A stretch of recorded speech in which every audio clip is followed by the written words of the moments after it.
Implication thinking is what I call it. And in the examples, in the situations we have in the IMS educational events, I like to start with, a central question, issue, scenario, problem, etc.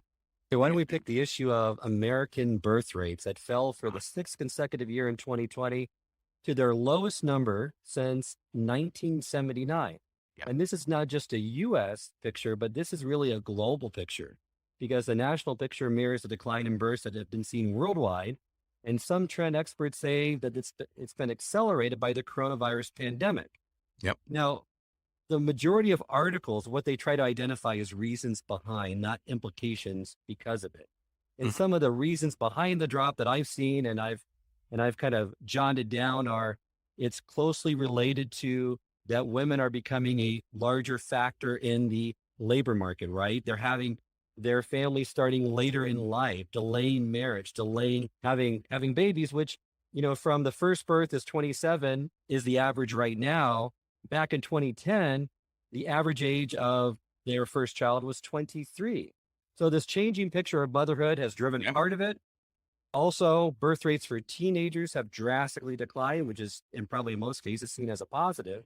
Yeah. And then how does COVID play into it, right? I mean, You want to go to a hospital? Yeah. You want to go visit a hospital these days? Exactly. I was talking to one of my neighbors yesterday, and he's been suffering from a hernia.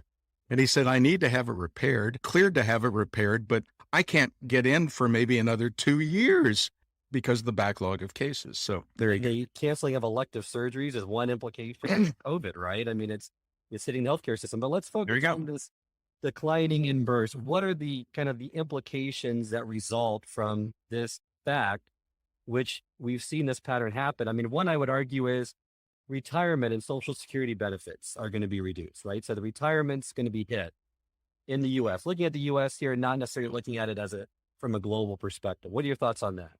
Well, I think you may be jumping over a couple of steps there. Well, one of the things that if we're going to have fewer people born in America and we don't have immigration to make up for that many countries use and find necessary, then we're going to have a smaller population.